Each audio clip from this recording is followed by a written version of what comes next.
முருகனே துணை. அனைவருக்கும் இனிய வணக்கம். ஆன்மீகம் ஸ்டார்ட்ஸ் உங்களை அன்புடன் வரவேற்கிறது. பரிகாரம் செய்வினை அறிய பரிகாரம்.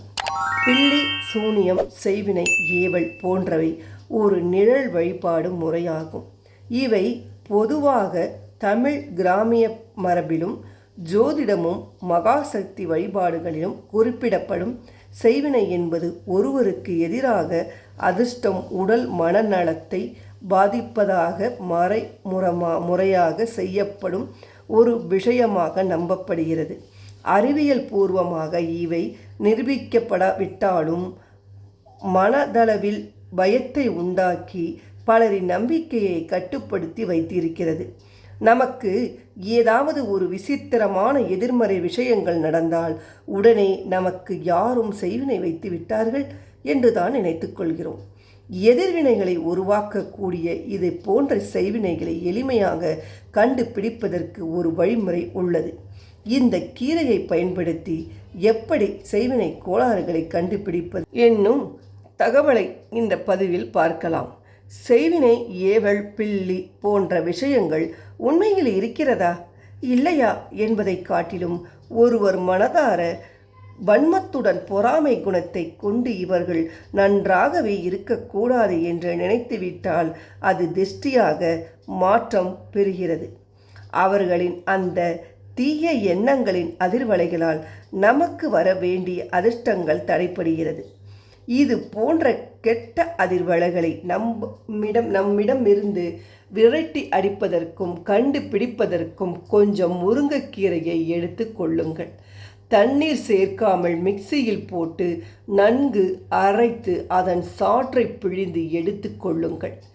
இந்த முருங்கை இலை சாற்றினை காலையில் உணவு எதுவும் சாப்பிடாமல் வெறும் வயிற்றில் இருந்து கொண்டு வலது உள்ளங்கையில் விட வேண்டும்.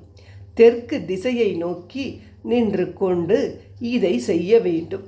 இந்த சாறை ஒரு அரை மணி நேரம் அப்படியே கையில் வைத்திருக்க வேண்டும். உங்களை சுற்றிலும் கெட்ட அதிர்வலைகள் இருந்தால் கையில் வைத்திருக்கக்கூடிய முருங்கை இலை சாறு திரிந்து போய்விடும். இதை வைத்து உங்களுக்கு செய்வினை கோளாறுகள் இருப்பதாக நீங்கள் எடுத்துக்கொள்ளலாம். தொடர்ந்து மந்திர ஜபங்கள், இஷ்ட தெய்வ வழிபாடு, குல தெய்வ வழிபாடு போன்றவற்றை செய்து வர இதிலிருந்து எளிமையாக விடுபடலாம்.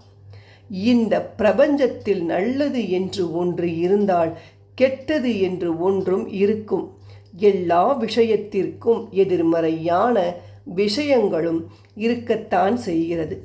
உண்மையான பக்தியுடன் தொடர் வழிபாடுகளில் ஈடுபடுபவர்களுக்கு இது போன்ற பிரச்சனைகள் வருவது இல்லை. மனதில் ஏற்பட்டிருக்கும் இந்த பயத்தை நீக்க கோவிலில் கொடுக்கும் எலுமிச்சம்பழத்தை வாங்கி வந்து நீங்கள் தூங்கச் செல்லும் முன்பு உள்ளங்கையில் வைத்து கொண்டு ஓம் ஸ்ரீ கால பைரவாய நமக, ஓம் ஸ்ரீ கால பைரவாய நமக என்னும் இந்த மந்திரத்தை தொடர்ந்து 21 முறை ஜபித்துவிட்டு எலுமிச்சம்பழத்தை தலையணைக்கு அடியில் வைத்து கொண்டு தூங்குங்கள். இதனால் மனதில் இருக்கக்கூடிய தீய எண்ணங்கள் விலகி புது தெம்பு, தன்னம்பிக்கை கிடைக்கும். தெருவில் இருக்கும் நாய்களுக்கு இரவில் சப்பாத்தி, பிஸ்கட், உணவு போன்றவற்றை தானம் செய்யுங்கள். தொடர்ந்து இப்படி செய்வதால் எப்பேற்பட்ட கெட்ட சக்திகளும் உங்களை விட்டு விலகி ஓடிவிடும் என்று சொல்லிக்கொண்டு இந்த பதிவை நிறைவு செய்து கொள்வோம். நன்றி, வணக்கம்.